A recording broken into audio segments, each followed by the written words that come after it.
So I am Sophia Murphy. And Tim DuPont. Tim DuPont. And the topic for today is Salesforce1. So if you attended, here's our agenda that we'll touch on. We're going to focus a little bit on mobile through most of this, but my first big question for everyone is, what is Salesforce1? How many people attended Dreamforce this year? Okay, quite a few people. And Salesforce1 was the huge announcement. But there was some confusion about it and what it means. This was the big development revealed at Dreamforce, but what is Salesforce1? Is it new applications? Is it new APIs? You know, what is it? And the answer is it's actually all of those things. So I was talking to Samantha Reddy, who is one of the developer evangelists with Salesforce.com, and a question that she asked me at Dreamforce was, how long have you been developing on Salesforce1?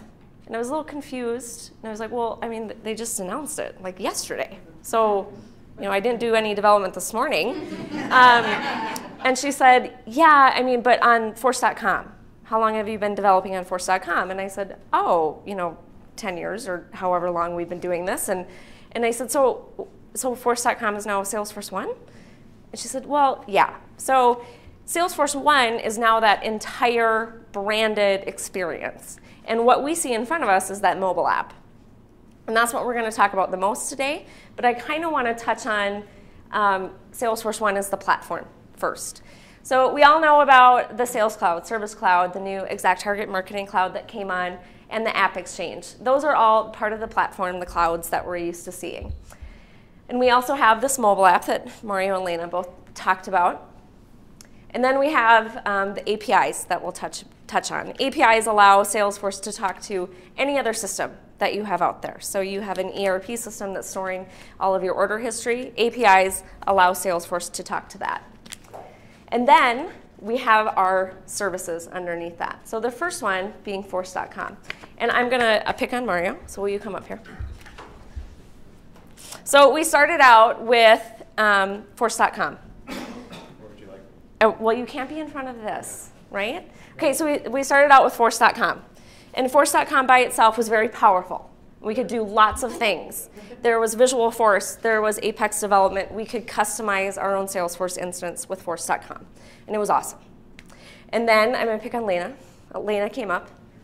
We acquired, Salesforce acquired Heroku. So now we have two awesome things together. We have Force.com platform, and we have Heroku. So Salesforce took those two, put them together. Yep, there you go. You guys are good. And we have what we called the Salesforce platform. Okay, if you remember that a couple years ago. And Kathy, will you come up? Because you're right in the way. You're right in the aisle, right? And now we have ExactTarget. Our ExactTarget services are in there. So now this is awesome because we have all three things together, all three of these services. So what Salesforce did is they wrapped it all together in one big bow. Yep. See? I thought about bringing a bow. No. All of them come together, and that is Salesforce1, the platform. So that's a pretty big deal, and it's pretty powerful. So when we're talking about Salesforce1, or when you hear people talking about it, we all focus on the mobile app, because that's the thing that we see, and it's on our device, and it has a cool little icon now. But remember that the entire platform has quite a bit to offer when we're talking about Salesforce1. Okay, you can sit down. Thank you. Thank you for letting me pick on you. Why would you stop now? Okay, so we're used to seeing all of these wonderful things that Salesforce can do for us. And you know, talking about the APIs, we have quite a few new ones. And the analytics API is pretty powerful. If you think of the reporting and charting capabilities within Salesforce, now with an API, we can pull those things out into other systems. We also have the social APIs. And we call this one out because have you seen those Twitter feeds on the side of websites where they're pulling in a live feed of who's talking about yep, you got it. Who's talking about Cold Stone ice cream? And Cold Stone can put that on the side of their site, and we see the live feed. Well, now with the Chatter API, we can pull our Chatter feed and those Chatter conversations out into other systems. So we can see conversations that are happening within our Chatter in other places than chatter. Switching gears to the mobile part of it. So now that we have the chatter mobile app and the Salesforce Touch merged together into that one Salesforce1 mobile app, we now have the power of utilizing the GPS that's on your phone. So think of what that can mean. If my phone knows where I am all the time. So I'm in San Francisco for the first time, and my phone knows where I am. Well, who are some contacts that are in this area that maybe I should meet and have lunch with?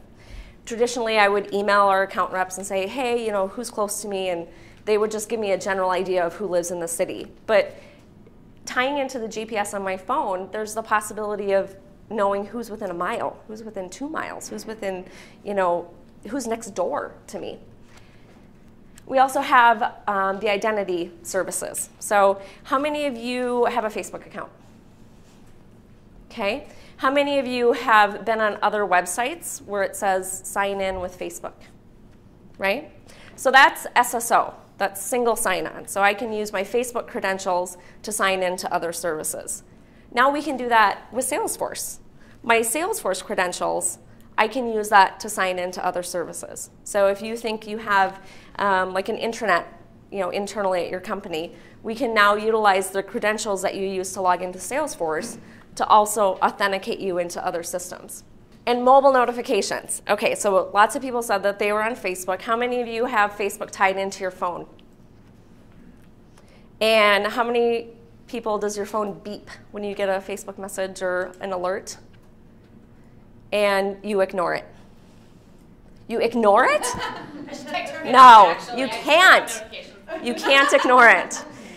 That, the impulse to, you have to look at your phone. When there's a tweet that someone mentions you, or when someone, you know, comments on one of your photos or says something to you on Facebook, and your phone beeps and you see that little icon, you have to look at it. You're drawn back into the application. So think of the power that has tying that into your Salesforce org. Mario needs something from me at 7 o'clock at night, or has a question for me. He mentions me. That goes on my phone. I can't ignore it. I can't ignore you. You know, it's there. I have to look at it, and I have to respond. So that mobile notifications is pulling people in and increasing user adoption. Okay? All right, so now we're going to focus on the Salesforce1 mobile app. There's a lot of stuff here. And the biggest thing, if you read that top point, all your past investments now in the future. So how many of you have a Salesforce org that you log into now? Quite a few, yeah?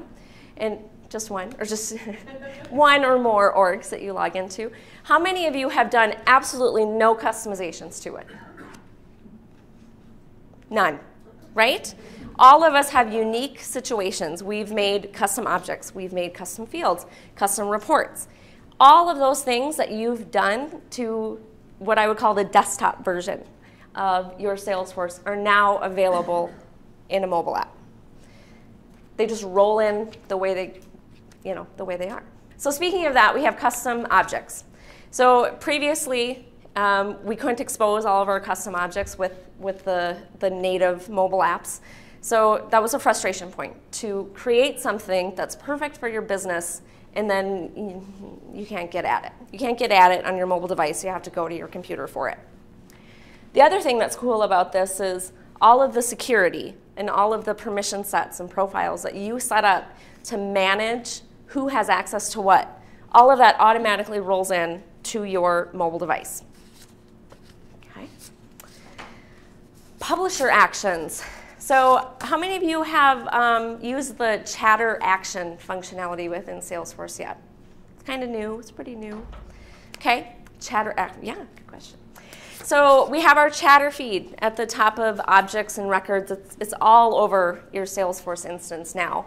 Chatter actions came out a while back, and it allows you to create records within Salesforce. So one instance that we're using it for is a sales team said, you know, if I want to create a contact, well, then I have to create a company that they're with. I should be able to search for a contact and search for a company within 30 seconds or a minute. So we created a chatter action that allowed them to search for a contact. If it couldn't find it, they could create a new one. Same interface, they can search for an account. If they couldn't find it, they could create a new one. All of that in one interface in their chatter feed. They don't have to go to a new page. They don't have to click any buttons. It's all in their chatter feed. The publisher actions within, so we're going to go to a demo here in a second. The publisher actions are this, you can add them to this little plus sign within your Salesforce1 app. And it allows you to customize those actions that show up. So how many of you are aware that the Lowry Hill Tunnel was closed shortly before this event? Right? Not everybody, right? So Jen and Sarah, who are in our marketing team, they manage the campaign and all of you attendees through our campaigns object, and we have all of our members in there. So you can imagine that they were a little busy getting the room ready and getting everything ready for you guys and getting back to their computers to log in and check everything, to check the weather, all of those things was time that they didn't really have. So Jen has Facebook on her phone, so she was able to add Facebook posts to our Facebook site, while she was working. She didn't have to go back to her computer.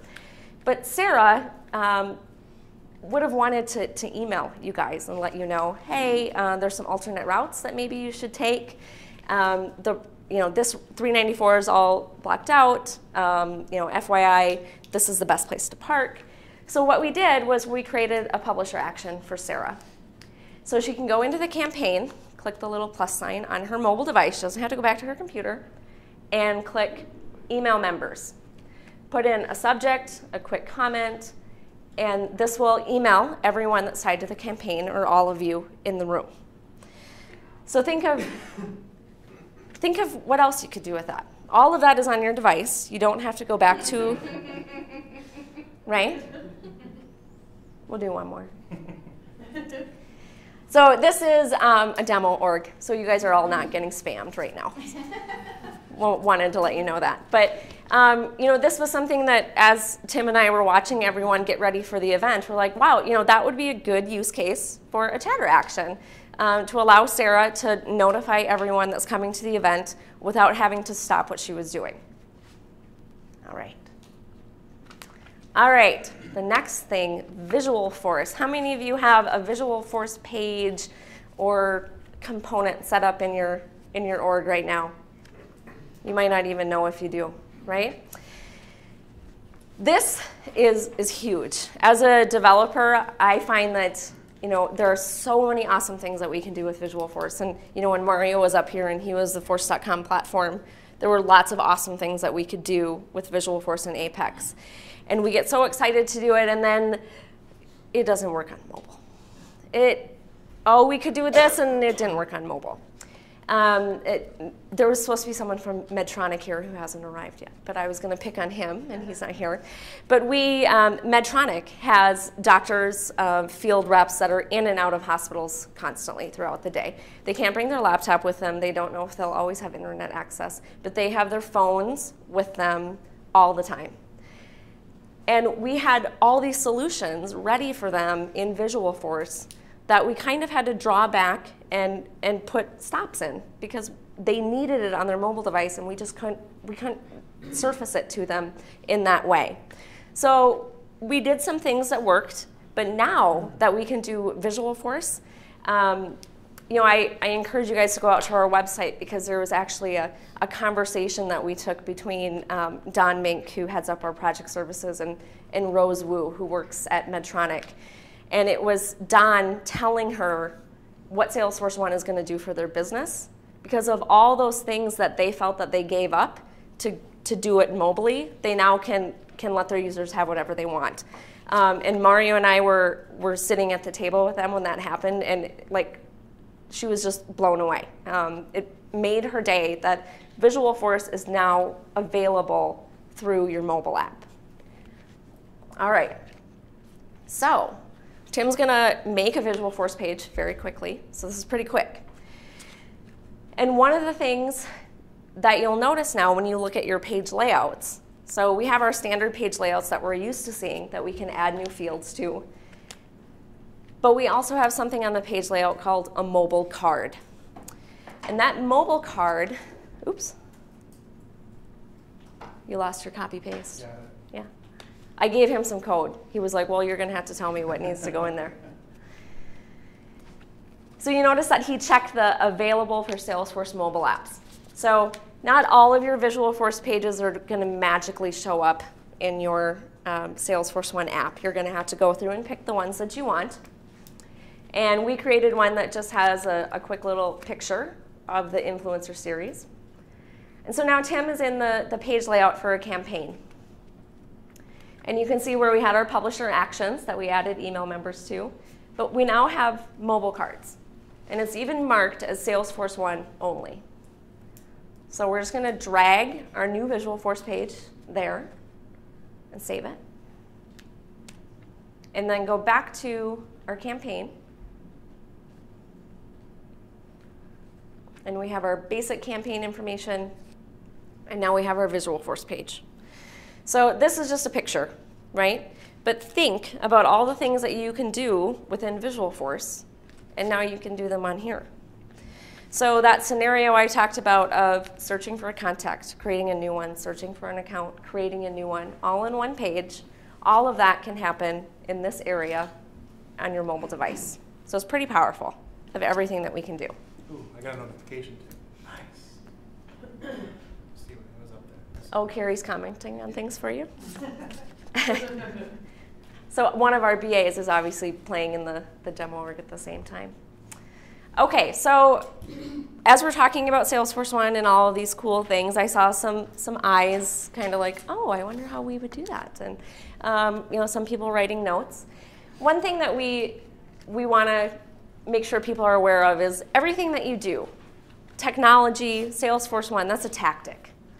Everything that you do, though, you need to apply those tactics to your customer journey. Is there anyone from Ameriprise in the room? I was looking at the list and I saw one. But traffic always keeps people away, right? All the people I want to pick on never show up. So I brought up Ameriprise as an example because my dad is an Ameriprise financial advisor in rural South Dakota. And his journey as a customer of Ameriprise and an advisor is he became aware of their brand. And then he researched them, is this the right company that I want to work for? Do I have the skill sets that they're looking for? And then he was hired, and now he's a financial advisor. So that's his customer journey up until this point. But now we look at the regular use and support. And as I look at Salesforce1 from his perspective and from a perspective of Ameriprise, he could use his mobile device to access all of the information about their new products, to get information on new financial regulations that he needs to let his clients know about.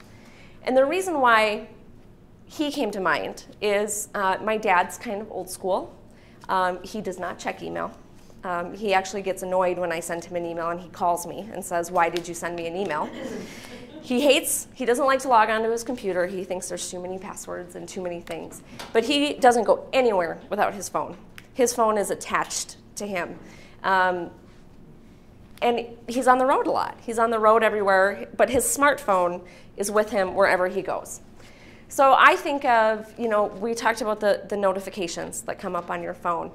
He could be notified of new regulations or new clients or new products that he needs to let people know about. And I know him, if his phone beeps, he cannot look away. He has to look at it. And that's an example of using a tactic like Salesforce1 and a product to encourage and support your customers and to engage and grow them.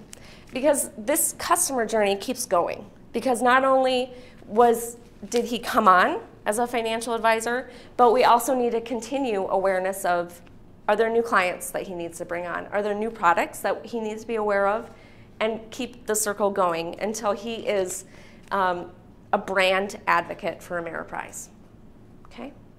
So as you look at Salesforce1, and we have some slides at the end to kind of get you thinking about how this would apply to your business, we always we're always ready to try something new. And of course, I am a programmer, so I'm, let's do the fanciest thing right away. But it's important to step back and what's the journey that we're trying to get our customers on? We talked about that publisher action. What is the pain point that our employees have? Well, Sarah's pain point is she doesn't have enough time, and she needs to communicate with people that are coming to events. Okay, how can technology address that pain point and fill that gap? The other thing that we do at Magnet is we use an iterative approach. So rather than jumping in and doing everything at once, let's do something small that has a big impact. So that button that Tim and I created, that's something small. And it has an impact, and it helps Sarah. So let's let Sarah use that little button for a while and figure out how it goes. Let's get her feedback. Let's learn what she has to say, and then let's evolve the solution and try something else. Okay? All right, so now I'm going to let Tim take over, and he's going to talk about some of the things that are coming up on the roadmap for Spring 14. So we got to see a lot of the things about the new mobile platform, the new Salesforce1, what it entails, show some highlights of cool things that it already does. Looking at being geeks of Salesforce and loving the technology, we always also want to know what's out there, what's next. So I got a peek at the Spring 14 release notes, grabbed a couple things that we thought would be very interesting to share. So one of the things with the platform right now, with Salesforce on the mobile part, is it doesn't support communities, it doesn't support portals. So we got the mobile application, we got the ability to connect with our customers, but our customers and our partners can't connect on their mobile platform to connect with us. In the next release here, what we've showed you so far and talked through is the mobile app. There's also the mobile browser capabilities. So if you log into salesforce.com on your mobile browser, it looks just like the mobile app, has a couple different capability differences. One of those that it's going to allow is community access. So now our partners, our customers are going to be able to log in and have portal access, and they're going to be mobile as well. So it's really huge. We're excited about it. We have quite a few partners, customers right now that have communities and don't have that mobile access. So we're excited for that one. I pulled this one out it's a chatter group enhancement. So there's publisher actions, there's changes to the group layout, but there's also this post announcements. So in chatter feeds, a lot of the times we have trouble keeping up. Chatter posts keep happening, they end up going to the bottom of the post. If we need an announcement, I want that to stay there. I want people to see that, read it every time they come into chatter. We now have the ability in Spring 14 to be able to post announcements that will stay there and create publisher actions to be able to post those announcements so managers, admins can be able to post those and maintain those announcements. We talked a little bit about social, but social still, mobile, Facebook, Twitter, it's still huge. It's going to remain to be huge. On the Facebook that we talked about of gaining adoption, those notifications, I want all of that on my mobile as well, connected to my platform. So one thing that's coming is it's called People in Common. So automatically on my contact record, I'm going to be able to see people in common that I have connections with and be able to tap that person, associate their Twitter profile now to my contact record in Salesforce. Small, but very powerful to be able to view those connections, again, for accounts, contacts, and leads. Another cool thing when we look at, dashboards are inside Salesforce1 now, but I also have the ability to have a chart. And that chart now can be embedded in account detail pages. So when I put a Visualforce record or a Visualforce card on my detail page, I can put a chart from a report that I've created. And the nice thing is it's going to automatically pull in data from that account that I'm on. So I can have the same report tied on all my accounts and see specific data specifically for that account. Most of us in here are admins or have been admins or have done some admin of the system before. And I want mobile capabilities as an admin. I want to be able to maintain my users. There's more enhancements coming for the next release. Edit your users, assign users to permission sets, deactivate users. So on the fly, I'm not at my office, but I need to deactivate someone. I have those capabilities now. Nice thing too is they are going to be able to automate a sandbox switch. So on the Sandbox platform, from my mobile, I can do all the user administration from there as well. So we talked a lot about mobile capabilities, how to do your customer journey. So what do you do next after you leave here? If you don't have it already, download the Salesforce1 app. It's available from the Play Store on your Google Android phone, from the App Store from your iOS or Apple phone. But get out there, start using it, and use the native out-of-the-box application. So we showed you a portion of what's capable on the mobile, and be able to just start using that and educate yourself a little bit further from what you had here. You know, you're going to hear some things, and you're going to go out, and there's a lot of online videos. The release notes of what's coming, there's lots of cool stuff. Read that, get excited about it, and then engage your users. Engage your users, engage your teams. Find out, after you've been using it, what else is out there? What else can we do? We've been using it for a little bit. I think it needs to do this, this, and this. With that information, be able to prioritize that. Prioritize on enhancements so that you can build your own roadmap and create your own customer journey. Can't iterate enough. Start small. Don't boil the ocean. There's a lot out there. We've all been overwhelmed before. Make sure you come back and take those small pieces. Thank you, everybody.